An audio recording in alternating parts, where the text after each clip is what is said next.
మన ఋషులు పరమాత్మ తత్వం అంటే పరమాత్మన్న, బ్రాహ్మణన్న, భగవానన్న అన్నీ ఒకటే అర్థం. అంటే ఏం లేదు అంటే బాగా వ్యాపించిన వాళ్ళు, ఆ తర్వాత వ్యాపించినది, తర్వాత ఏంటి ఐశ్వర్యము, ఆ తర్వాత లిమిట్ లేదు, ఆ తర్వాత నిత్యమైనది, నిరంజనమైనది, అచలం అంటే చలనం కూడా లేనిది భగవతత్వం అన్నారు. దానికి వీళ్ళు ఏం చెప్పారు, దానికి ఒక పదం వాడారు. అంటే ఏంటి, సత్ చిత్ ఆనందం అన్నారు. సత్ అంటే ఏంటి, ఆ పరమాత్మ తత్వం అనేది మనకేం కనపడదు, కానీ ఉండడం అంటాడు. ఎవరికి తెలుస్తుంది అది, జ్ఞానానికి తెలుస్తుంది. ఎలా తెలుస్తుంది, ఆనంద రూపకంలో తెలుస్తుంది అంటాడు. అంటే అర్థం ఏంటి, సత్ చిత్ ఆనందం అనే పదం అంటే ఒకటే అని అర్థం. ఎట్లా ఒకటే అని అర్థం, దాని చిన్న ఉదాహరణ. నా ఎదురుగా ఒక స్వీట్ ఉంది. ఆ స్వీట్ ఏం చెప్పారమ్మా, గెస్ట్లు వచ్చిన దాకా వెయిట్ చేయాలి అన్నారు. నేను స్వీట్ని చూస్తూ కూర్చున్నాను. కొంచెంసేపటికి గెస్ట్లు వచ్చారు. వచ్చిన తర్వాత ఓకే ఇక తినచ్చు అన్నారు.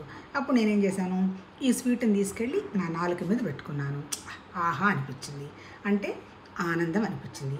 అంటే ఏంటి, ఇప్పుడు నాకు ఆనందం ఎక్కడి నుంచి వచ్చింది, స్వీట్ని ఆల్రెడీ నేను చూస్తూనే ఉన్నానుగా, అప్పుడు ఏమన్నా ఆనందం లేదు, ఉన్నది ఇది కొంచెం తీయగా ఉంటుందని తెలుసు. నేను ఆల్రెడీ ఉన్నానుగా, అప్పుడు నాకేం లేదు. దాన్ని తీసుకెళ్ళి నేను నాలుక మీద పెట్టుకున్న తర్వాత నాకు ఆనందం అనిపించింది. అంటే ఆనందం ఎక్కడుంది, వస్తువుగా ఉన్నప్పుడు ఆనందం లేదు, నేనుగా ఉన్నప్పుడు ఆనందం లేదు.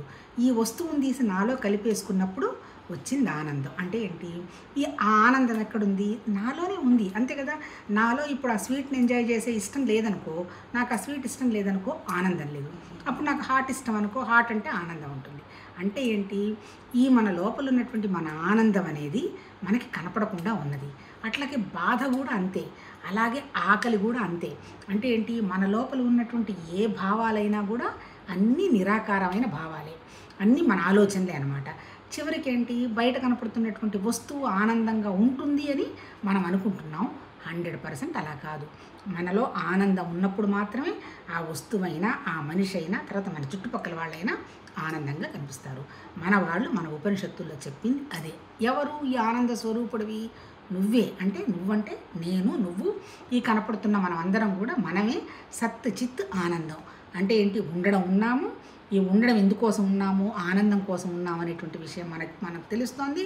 కాకపోతే ఇక్కడ వచ్చినటువంటి లోపం ఏంటి, ఈ ఆనందం ఎక్కడొస్తుంది అనేటువంటి విషయం మనకు తెలియడల్లా.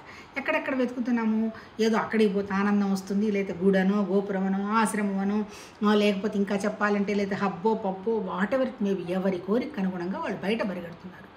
బయట నువ్వు ఏ ఆనందానికి వెళ్ళినా జస్ట్ తాత్కాలికం, అలాగే బాధ కూడా తాత్కాలికమే.